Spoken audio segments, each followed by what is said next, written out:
In a playoff game, man, scoring 8 points feels like forever.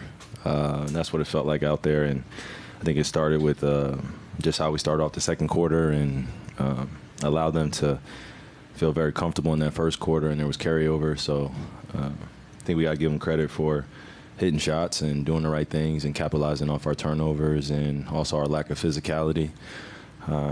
So it was a combination of a lot of those things where we allowed them to feel comfortable on the offensive end, and then defensively we made it easier just in terms of our spacing. So give them credit. How do you slow down Zubac going into game 2? He had a double-double at the halftime today. Yeah, just being mentally prepared and physically prepared to match his energy. Kind of threw us for a little bit of a loop when they started off the game with him posting up.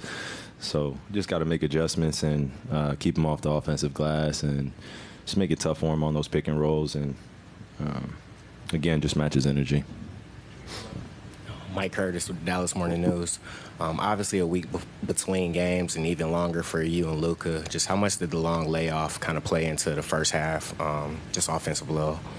Yeah, we knew we were going to have to knock off some rust. You know, and us as a team, we have guys that have missed, 3 weeks, 2 weeks. Timmy not being here for the past few days of preparation. I'm not saying those things as an excuse. It's just internally those things matter for the importance of what we're getting ready for. And, after the first half, we came into the locker room as a team and we talked about the things that we felt like we weren't doing and the things that we need to continue doing at a very high level. But it really centered around the foundational point of talking about physicality and this being the playoffs. A lot of guys aren't used to being here. A few young guys aren't used to being here, so they don't know what they can get away with and what the refs are going to call. So I think this was a great first test for us, and we obviously failed, and we came out with a loss. But I think there are some things we can take into game 2 as strengths that we can continue to push forward and utilize. And just not overthink it. Again, I talked about this a few weeks back. Just it's a series, not a time to lose confidence. We know our guys. Some of my teammates are going to shoot better going into game 2, and we just want to continue to feed them confidence and see where we can control, and then stop them on the offensive end. Tim Cato, The Athletic. I was going to ask about the improved second half. You obviously just covered the physicality and what you guys did at halftime. How much of it was adjustments and just kind of tweaks to some of the things that you guys brought into the first half? And how does that change a series for, game 1 for some adjustments already to be thrown out there? Ask that one more time, bro. You asked a lot. So if you could just simplify the question for me. I know we got our guy over here at NBA PR. Just don't feel the pressure, man. Just ask your question. Come on, man. How much was the improved play based off some adjustments you guys made? Oh, okay, I appreciate it. And then how much was, how much does that change the rest of the series? Because we all know series, there's adjustments happening all the time. Yeah. I think there was a settling in process, a grounding process, and I think that's what I was referring to into the last question. Just a few of our young guys, including myself, just settling into our game plan, trusting it. They don't have Kawhi right now, so that was a bit of an adjustment for us when they came out the gates, and they were playing.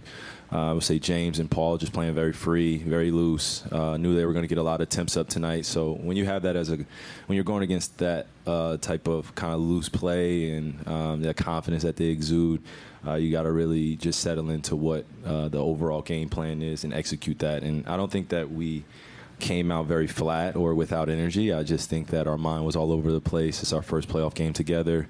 Got to settle in. And once we did that in the second half, then I felt like we put some stops together. We got some great offensive possessions, and our confidence started to get a little higher, and you can see that we were starting to look like the Dallas Mavericks we know ourselves to be. So it's a first game of a long series, and excited to see what happens game 2.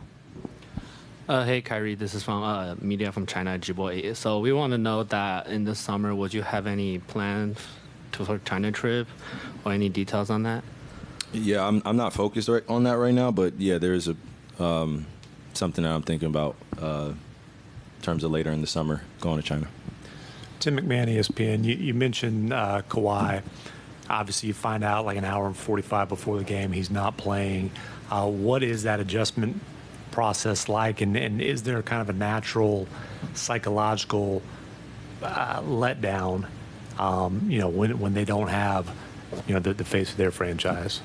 I don't know if it's a do you mean to say it's like a let down or just a psychological kind of test and stuff like that? Okay. Right. Yeah, no. It is a psychological game. We're playing chess, we're playing a high level, combative game, competitive game. So when someone like Kawhi, who has a huge presence for their team, does a lot offensively and defensively, isn't playing, then there's a bit of an adjustment period mentally that you got to get ready, because that means that other guys have to step up. And I think we saw that tonight. Guys were making shots, hitting threes, even though their percentages don't necessarily reflect them shooting a high percentage. So we got to tip off our hat for them coming out and hitting us in the mouth in the first 2 quarters and taking care of home court and playing off the crowd and the excitement, and us being, unprepared for the physicality in the first 12 minutes. And then, after that, we settled ourselves and we got ourselves in the ball game, and we saw some positive things that we can carry over. But I think I have to agree with you. Psychologically, it was definitely a different mindset going in once we knew that Kawhi wasn't playing. And again, as a mature pro, you just got to be ready to adjust and adapt. That's what this game is about. Hey, Kyrie, what are some of those positives that you can take away from this game? Going into the second half, I think we really challenged them. We outscored them in the second half. We got stops. And also, some tendencies we saw from guys on their team that they were really going opposite and really challenging us to guard their different looks. So the first half, I think they had a few plays that we just weren't prepared for, and we got to take that accountability. But in the second half, I feel like once we picked up the physicality and we started demanding that greatness out of ourselves and stopped being afraid of the moment and started settling into what we're in. It's a war out there in the playoffs, metaphorically speaking, of course. So we got to enjoy it and have fun, but at the same time, bring it to these guys. Going against some Hall of Famers, so they're not going to make it easy. I don't even know if we're the favorite in the series, so we just got to really pay attention to what we can control. Kyrie, apologize if you were asked throughout the week of practices, but you're going against a guy in Ty Lue who you won a championship with, a couple finals appearances with, I guess. Bit of a two-parter, but what is that relationship between you guys like? I know once you win a championship together, it's always going to be special. And what do you know about just the way he coaches, the way he adapts, and the way he kind of gets guys on his side? Yeah, I think I would echo your first statement. We're bonded forever.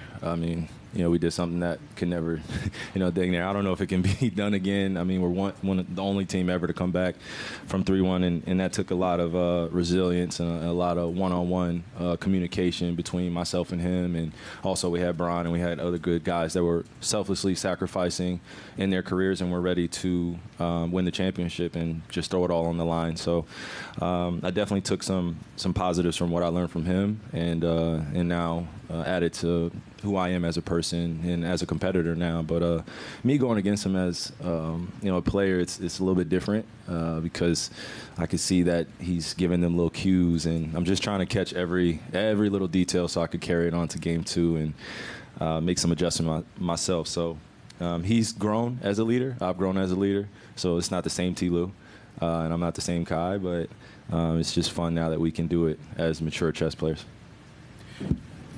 Kai, along those same lines almost, you and James, I remember when James got to Brooklyn and you was like, you be the one and I'll be the two. Mm-hmm. I think that might have helped him.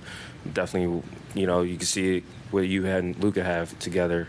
How does that kind of help you go through this playoff series when you guys, for the first time since y'all were teammates, are going up against each other in a playoff series, you and James? Yeah, well, to answer your first part, I think the true testament of greatness is being able to adapt with other great players and not lose your identity and not fall into the victimization of external distractions and people telling you what you should be and how you should play. I think me and James didn't get enough reps, so we played a few games together, but we didn't get enough reps. But when you're playing with somebody that's special, it makes the game easier. But playing against him, you can tell that when he comes out with an aggressive mindset, it's a different team, and we just got to be ready for his ISO basketball and his one-on-one capabilities and his ability to make his teammates better. So it's good to be on the other side. Definitely miss him, but at the same time, glad that we get to compete against each other now. Thank you.